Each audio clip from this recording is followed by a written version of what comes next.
Welcome to Charge Forward Coaching, the podcast for committed athletes who want to achieve more on and off the field. Hosted by James Blasco, certified mental toughness and resilience coach. You'll gain insights and inspiration from elite athletes, coaches, and others who know what it takes to excel. Are you ready to take your game to the next level? Then tune in, get inspired, and let's charge forward. Now here's your host, James Blasco. Hello and welcome to the Charge Forward Coaching Podcast. I'm James Blasco. We have a great episode today. We have Teresa Smith with Volusia County Women Who Care. She is tremendous part of the Daytona Beach community here in Florida. She also ran the Boston Marathon. We'll get to that later. But she's going to talk to us a lot about giving back to the community, helping others, showcasing how athletes can turn their passion for what they do into a purpose that serves the community as well. So with no further ado, welcome to the show, Teresa. Thank you, James. I'm delighted to be here. So why don't we get started by just telling us a little bit about your career journey and how you ended up where you are? Well, I'll try not to go back too far, but I guess my career and my journey really started in my early 20s, and there were so many people along the way that helped shape that journey. I had no idea, frankly, at that age, what it was I wanted to be when I grew up. I wasn't one of those lucky kids who said, I want to be a doctor or a lawyer, an Indian chief. I really didn't have an idea. What I knew was that I was going to make my parents happy. And my parents all they really wanted from me was to get married and have children. Well, I did that pretty quickly. So I was always in a hurry to accomplish stuff. So I did it very quickly. And after that, I had to decide what was next for me after having my two young children. And I was still 21 years old. So I had a lot of life in front of me. And I had the opportunity of meeting a lot of people that saw something in me that I didn't know was there. And they helped nurture that along the way. For example, I went to work. I was living in Miami, born and raised in Miami, and met the CEO of Ryder Truck Rental. And Ryder Truck Rental was the only headquartered organization in Miami at the time. And Tony Burns, the CEO, saw something in me. I don't know what, but he invited me to help him put together the 50th anniversary of the Salvation Army. He was the chairman of their board. And of course, I really knew very little about the organization or what it meant to serve on a board or what it meant to be a community leader. But I had the good fortune of him as a good example. And through that, I was introduced to other community leaders. I was ultimately invited to take a position at the Salvation Army and be the community relations director and the development director. That furthered my journey to have a little bit better understanding of what those unique needs were in the community. I happened to work in a women's and children's shelter. And so I was driven by the idea that I'd walk into that shelter every morning and I'd watch those mothers with those children and I'd watch those children. And it gave me motivation. It gave me purpose, the purpose to what can I do about this? So what I had tools in my hand at the time was the ability to go out and talk to other community leaders, talk to individuals about the resources they could bring to help these women and these children. From there, I did a lot of public speaking in the community around the needs for these women and children and was noticed by another individual that really had a huge impact in my professional career, and that was the new CEO of the United Way in that community, Barb Mogul, and he asked me to head what was then called the Alexis de Tocqueville Society. It's a mouthful, but basically what that is, it's just a society or a group of individuals that are making significant financial contributions to their community around things they care about. And I had the good fortune of being sit side by side by an amazing volunteer. Her name was Sue Miller. She's since passed.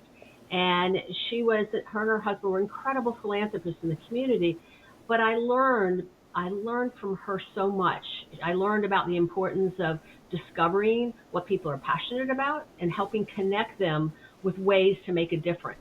And that really started me on my career path and really started to shape and define for me what was really important and where I found my purpose. And my purpose really was the ability to connect with people, ability to discover through curiosity and through genuine caring what they were passionate about, and then looking for ways to help them make a difference in the areas they cared about.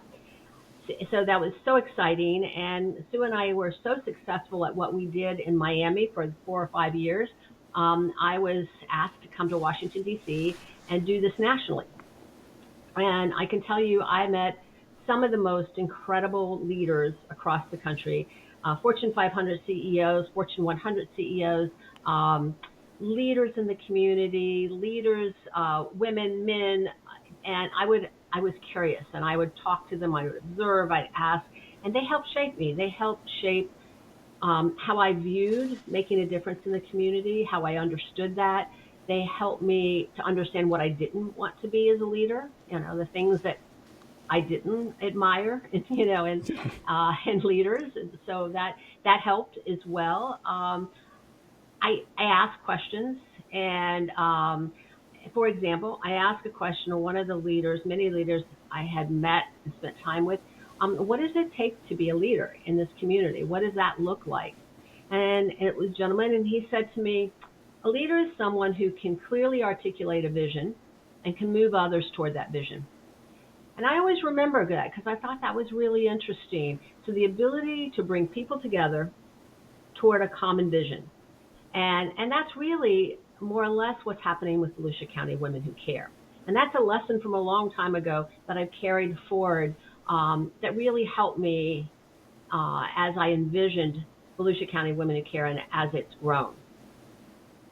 That's a tremendous journey, and it sounds like you had a lot of folks whose shoulders you could stand on as you kind of move forward. Wonderful education. So why don't you tell us a little bit more about Volusia County Women Who Care? What's the goal? How you decided to start that, and where it's at now? Thank you. Well, as I was telling you about my career and the continuing down that journey of my career and meeting these incredible people, incredible leaders, as I was getting toward the end of my career, when I say the end of my career, I mean ready to move on to a different part of my life, getting closer to retirement. I had the good fortune of working for an organization that believed in coaches. And as you're talking about, your podcast has to do with coaching. And so we were required as executives of the company to have a coach. And that coach made a really big difference in my life and really, really helped me. And one of the things that I took away from that experience as from being coached and then as ultimately becoming a coach was that I had to be very, very clear on what was important to me. And then I had to and it gave me a really good roadmap when I was making decisions about what I wanted to do next, or what I wanted to do today or in this moment, was does that decision line up with what I say is important? Am I living within integrity? Am I living within what I say is important? And when he challenged me with that idea and that thought, I had to make some decisions. And one of the decisions was that my job of traveling around the country and being gone didn't allow me to do the one thing at that moment that I thought was really, really important to me, and that was to be part of my grandchildren's life. And I had a new granddaughter, and I wanted to be close to her. If anybody's ever been to Washington, D.C. or lived in that area, you will know that there's just no way that you can get from D.C. to outside into Virginia, even 30 or 40 miles, and quickly. You can't just stop by. There's no drive-by, And so that would have been a 3-hour journey on some days. So, but I really wanted to, and it was really important to me to be able to leave a legacy for my grandchildren, to be part of their life, to feel like, I had this vision that someday my grandchildren would be sitting around and they'd be talking to their children and they'd be saying, my grandmother, here's what my grandmother did. And not from my ego perspective, but from a perspective as I felt like that was part of a legacy I wanted to leave. I wanted to be an example for them, but I also wanted to be hands-on.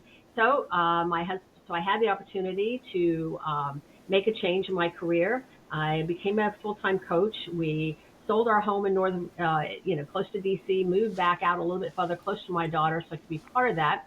Well, after about 10 years of doing that, or 8 or 10 years of doing that, it was getting closer to time. They were now a little bit older that I could actually, it was actually getting closer to time for we would officially retire. And we eventually decided to move to Daytona Beach, which is where we are now. So I went through all the steps you go through in retirement, selling the house, making those decisions, physically moving, finding where we wanted to be, and then moved here. And as I got here and I was doing all the things I love to do, as you mentioned, the Boston Marathon, I've been a lifetime runner. Some people wouldn't define it that way, but I've enjoyed it, running and yoga and golf and all those things that I was excited to do when I retired in the warm weather, and came down here and had been doing that for a couple months, met some incredible women, plugged into this community, the golf community here. And one of my friends invited me to golf with friends of hers from Michigan. It was down from Michigan.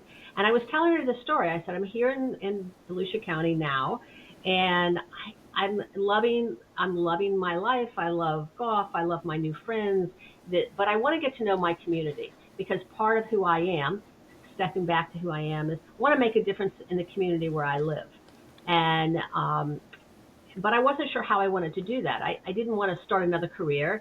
I didn't want to just jump in to, an organization, the Lions Club or the Kiwanis or Rotary, until I understood the community a little better. So she had told me this story in Kalamazoo, Michigan, how she had started this organization which called Women Who Care of Kalamazoo, Michigan, or something like that. And I said, well, how does that work? And she told me, and I thought, well, gosh, I can do that. That really takes advantage of my skills, my passions, and I think I can do this. So I left the golf course, went home, called 10 or 12 of my friends and told them this idea and said, do you think we could do this in Volusia County? Or is there anything like it? And everybody said, yeah, I think we can do it. And all the research I did, there was nothing else like it. Got them around my kitchen table, literally, and we started putting together a plan. In November of 2017, we launched Volusia County Women Who Care. And we started out with the idea is that basically you get a group together, women and men, but women largely, get that group of women together, and they would make decisions about the charities they would like to fund. They write a $100 check. We collect that money together, and we would gift that to the organization, selected by the individuals. We started in November 2017. I had no idea. This is where it takes when you're pursuing your passion and you're pursuing your dream. It involves a little bit of courage, a little bit of confidence to know that, I'm not in this alone, but we're going to step out. And I had no idea, James, I had no idea who would show up that day. It was at 6 o'clock, I think, at night. And the volunteers, the few women that had sat around that table with me were sitting there ready to register people. And I didn't know if one person would show up or 30 people would show up. And I saw this one woman walk in, and my heart just took off. It's like, oh my gosh, somebody's coming. It's like your fear of having a party, nobody shows up. And she walked in, and I ran up to her, and I said, hi, my name is Teresa Smith. I'm so excited you're here. How did you hear about us? And believe it or not, the News Journal had put in a little bitty snippet. I had sent it into the community. There was a community calendar announcing that we were going to do this, and it literally was probably just a teeny little paragraph of 2 or 3 lines. And she said, I read it in the newspaper. And her name is Andrea Frank, and I'll never forget her when she walked in. And then about 30 women joined her. And so our first meeting, we had 30 women. We raised $3,000, and we selected Volusia Volunteers in Medicine to fund. I was over the moon. The volunteer that presented Volusia Volunteers in Medicine that we selected, she was over the moon. $3,000 was, wow, we had raised $3,000 in that 1 hour. It was just amazing.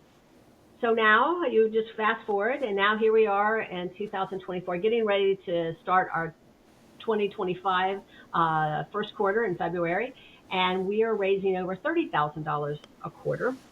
And so we've grown significantly, and it's really to the testament of the power of going back to that idea of having a vision and ability to bring people toward that vision. So if I can say what my purpose is and what my passion is, this is the expression of my purpose and passion, is to bring people together, to connect them to their passion, to make a difference in the community, to leverage resources. This is mission moving. This is making a difference for these organizations. Most of them are grassroots. They're small. They're started because somebody was passionate, because somebody was impacted, because somebody saw a need. And I just get so excited about it because I'm inspired every single day by what I see in our community, by the women I see and the men I see that are stepping forward. Well, it's just amazing what you've been able to accomplish. And I'll say this, if it already hasn't been said, from those of us in the Daytona Beach area, we are glad you picked Daytona Beach to come down. So that worked out pretty well for us on our end. You mentioned courage. You mentioned passion, perseverance. Where do those things come from? We're all doing different things. We all have different goals and accomplishments that we want to achieve. Some of the things that you're working on are extremely important, more important than, say, even an athletic event for sure. But where do those things come from? Well, I mean, I know you talk about athletics and athletes, and I think an athlete probably can relate to the idea of being passionate about their sport, of the commitment it takes to be good at their sport. I mean, so if they say, I want to play for FSU and be on the football team. Well, that they might say that, but it takes a lot of commitment and a lot of steps and actions along the way. It doesn't just happen because they say they want it to happen, right? So they have to develop that passion for their sport or their passion to get there, and they have to realize that commitment. That's a day making decisions, day in, day out, making those kinds of decisions. And one of the things I used to tell my coaching clients is, as you're pursuing something, as you're making a commitment, you have to realize that if you commit to do something, it's not a one and done kind of thing. It takes lots of steps to make that commitment. So part of it is realizing, in other words, having a realization of what those choices are, that you have choices and that you've got to make those choices. You have a choice. Well, do I want to make it to practice on time, or I don't really feel like it. I just want to hang out with my friends today. Do I want to get out and make it to the gym, or, do I, I'm just going to skip it today. So part of it is realizing those are the choices you make. So you have choices along that continuum. And then the second thing is to realize that, in fact, be aware of that choice. So sometimes it's an awareness. Sometimes you don't even realize that you're making these choices that either support what you say is important, support your passion, or don't. So being very, very aware. And then secondly, when you make that choice, just, one of the things they say all the time was say, I get to, I want to, I choose to, versus I have to, I should, that kind of thing. It's I get to do this. I want to do this. I choose to do this. And now you're taking responsibility for it. So now it's your responsibility. And if you still choose not to do it, that's okay. You're still responsible. So part of it is taking responsibility for the choices you make, recognizing you have a choice, and being really, really clear on what's important to you. And so for me, it's part of just recognizing what's important to me, lining up my actions, and then realizing I have a choice to make. So I guess a few years back, you made a choice to run in the Boston Marathon. And I would love to hear, number one, about your experience in the marathon, but also what made you do that? How did that become a goal? Well, it's kind of a long story, but I'll tell you the short version of that story. I was part of working on a national project for women, and part of the project was to identify the needs of women as they age. So there were the unique women needs for women as they age, and of course, as you can imagine, they surround healthcare, health things. They surround finance, understanding your financial, stability, that kind of thing. And so one of the women that I had the pleasure of getting to know, and I brought to a national conference, she worked for Tufts University, and she headed the healthcare health. I don't recall the exact title of the department, but basically health and wellness. And so she was very interested in the health of women and what it took to keep women healthy. Well, I was 49 years old, and I was looking at my 50th birthday, which seemed really old at the time, but it doesn't anymore. But back then, when I was 49, it seemed like, oh my gosh, I'm going to be 50 years old. That's crazy. So I decided for my 50th birthday that I would take her up on the offer to run she made an offer to me that if I could be part of the Tufts University team, if I would raise $2,500 for them, and I could be part of their executive team. So I decided, as part of my 50th birthday, I'd take her up on that challenge, and it was quite a journey. I had been running, not running long distances. I get up in the morning. Running seemed to be a really good activity to do when you traveled a lot, because you didn't have to depend on the quality of the gym, or if there was a gym, all I had to have was my running shoes, and I'd get up in the morning, run. I know the community a little bit. I'd feel good and go on. But, when I say run, it would be, 2 miles, 3 miles. It wasn't, I wasn't running 26 miles. And, but I decided that it was a challenge. So that was my goal for my 50th birthday. And I set about doing it. And it was a journey, and it was such a learning journey for me. And it really kind of brought together all those things I talked about, the things where really getting clear on what was important, really making decisions every day. So when I made that commitment to her that I was going to run the run, and I made that commitment to myself, it really wasn't like, okay, well, I just have to show up at, on such and such a day, such and such an hour, put my bib on and run 26 miles. No, it was a year of training and making decisions every day, making decisions sometime minute to minute about choices I had to make to support that, what I said was important, and to support that goal. And I'll give you one example of that. So the training, if anybody's ever trained for marathon, you're training over a long period of time, and you kind of increase your distance over time. And so, I was running through the winter and training, and I was in Washington, D.C., and it was 20 degrees outside, and I'd have to run before work. So I'd have a 10-mile run that was due that day, So once I got to work, there's no way I could get around to it after work because my days were long. So I'd get up at 4 a.m, and it would be 20 degrees outside, and I was like, okay, what can I do? And it was, all right, I can sit up, So, I broke it down, James, to the smallest little pieces. Okay, I can pull on my running pants, All right, I can put on my running shoes. All right, I can take 3 steps to the front door. I can open the front door. I can step outside. It literally was that, down to that minutia some days. Some days just to get myself out the door. But once I got going, as most runners know, that something takes over. That sort of, that adrenaline takes over, and you're in it, right? So you're in it. But once it was done, I was always really, really happy. And I did that all the way. 2 of my longest runs were like 21 miles before I run it. And we had a place, weekend home in the mountains, and I would run on the weekends in the mountains. So we get all the way up to the event.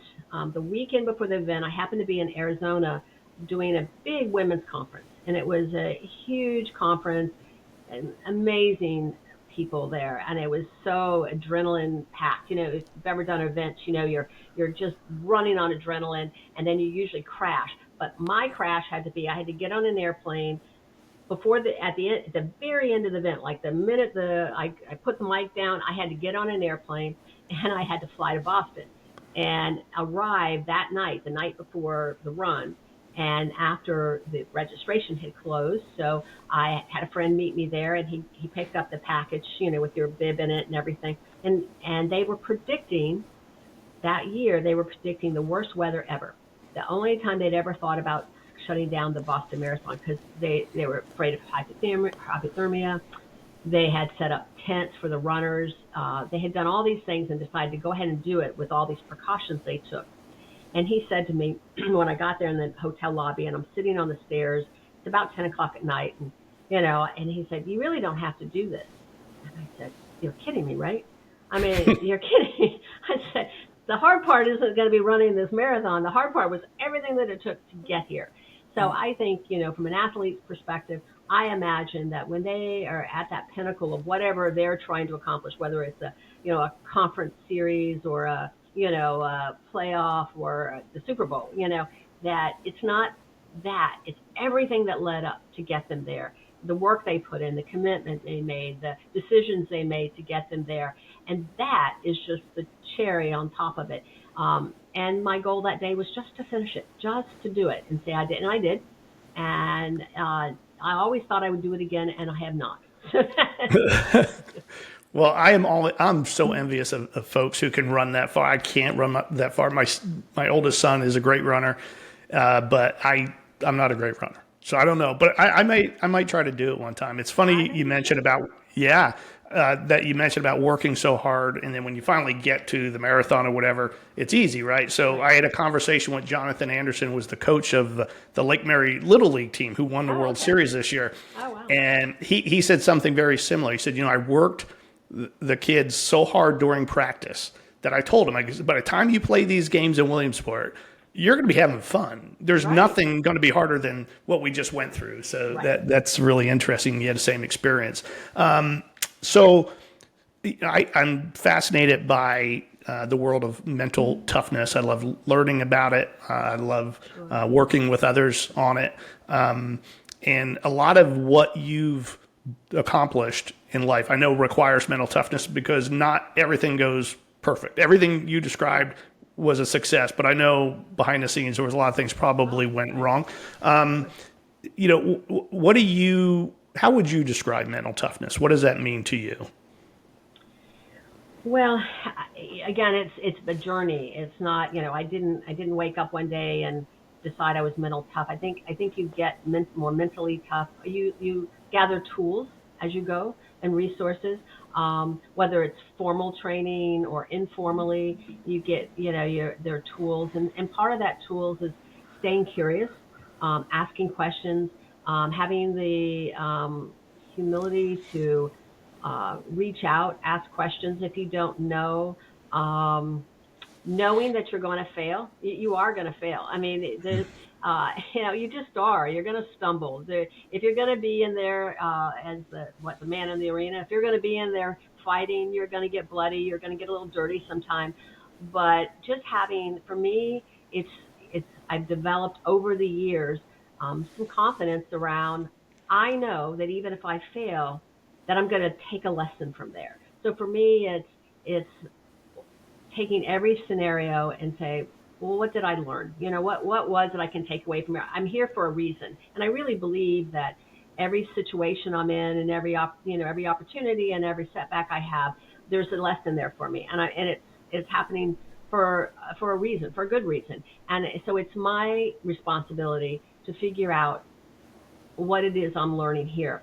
And sometimes, not sometimes, but I think most of the time, our weaknesses, as we describe as our weaknesses, are really just the other side of the coin of our strength. And so sometimes, and I'll give you an example for me, sometimes my part of what makes me successful in what I do is that I'm very driven, is that I'm very quick, I'm anxious to get it done, but it's also the thing that gets me in trouble, because sometimes I don't slow down enough to really do the steps that need to be done sometimes, to do them successfully or do enough digging. Maybe I'm too quick to assume something and not really define the problem or really, dig in and ask the right questions sometimes. So I've learned that over the years that I have to sort of temper my own drive to get to that wherever it is I think I need to get, because the mistakes I've made along the way, majority of them have been because you sort of think and you don't stop long enough to consider. Like somebody might say, well, I don't think you should do it this way, and then I'm busy telling them why we should do it that way, as opposed to being a little bit more curious, taking a little bit more time to say, well, what are you thinking? Tell me, I'm assuming I know what their concern is, and I'm not taking the time to know. So so that mental toughness comes from having that little bit of humility, being confident that there are people around me that really aren't trying to undermine me. What they're trying to do is help me. Yeah, when it comes to failure, and talking to so many successful people, whether it's athletes or business folks, they all kind of say the same thing: fail big and fail fast, and you are going to get to where you want to go. So fail big and fail fast. Yeah. So just a couple more questions before we wrap up. When I was at the event, it was so electric. You're right. I mean, everybody there is like off the charts, not just excited, but smart and, obviously willing to give back and wants to do those important things. But there's also people in our community and society that they don't, for whatever reason, that's not a top priority. Sure. And they have the ability to do it, but maybe they don't do it. Right. What would you say to those people in terms of maybe, jumping over to the other side of the fence and getting more involved? Well, that's an interesting question, James. Everybody has the way they express their passion and how they make a difference in the world, and everybody has a choice. So it's not everybody just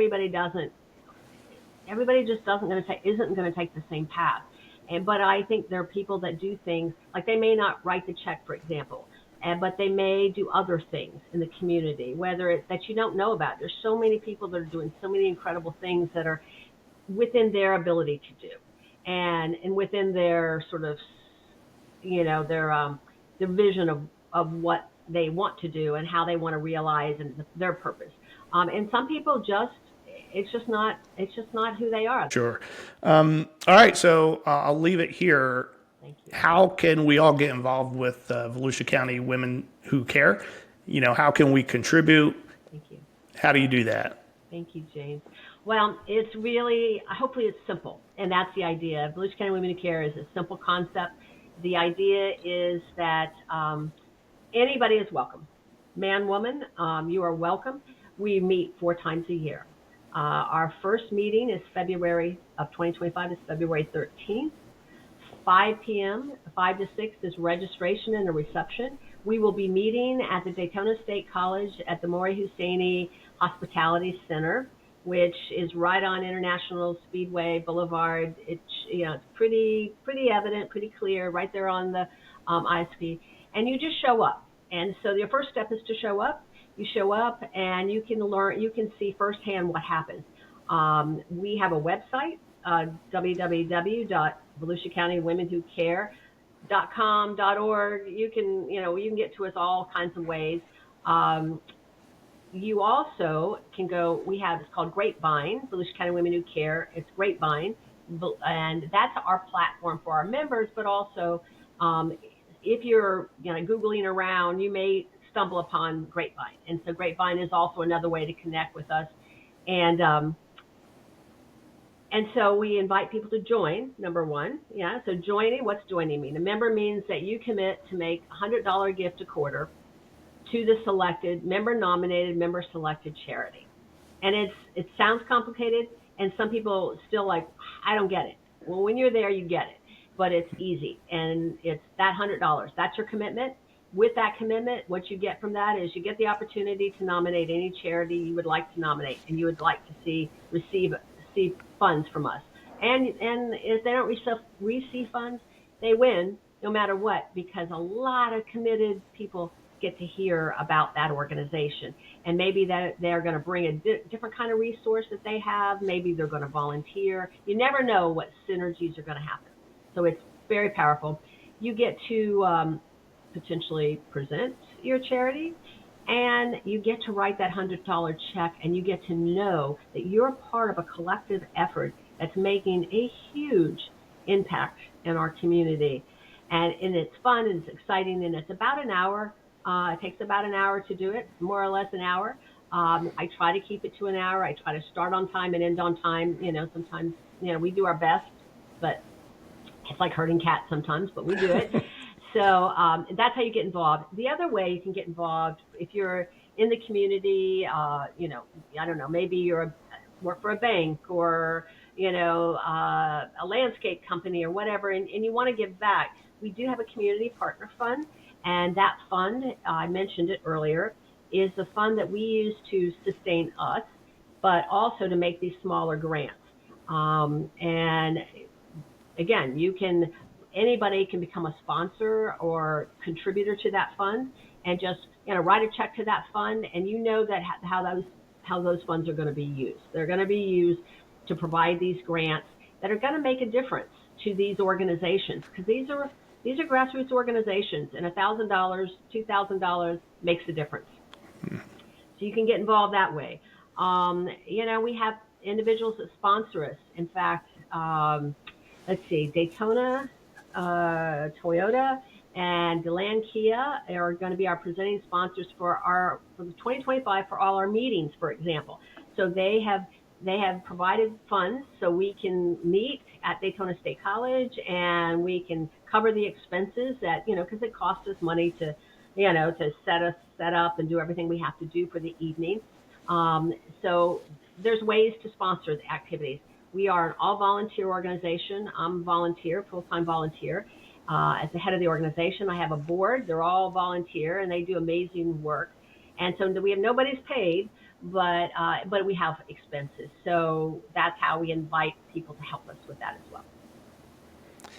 Well, I'll tell you what, you make a huge impact on our community and your board and everybody that's involved. I've seen it firsthand, and I know you'll continue to do great things. And I really appreciate you joining the show today. We will have you back because there's some other things I want to talk about we didn't even get close to touching. So thank you so much, Teresa. Thank you. And for the rest of you out there, keep charging forward. Make sure you subscribe, like, share, all that good stuff. And we will catch you on the next episode. Don't forget to go to chargeforwardcoaching.com to learn more about mental toughness and watch all the other episodes. Have a great day.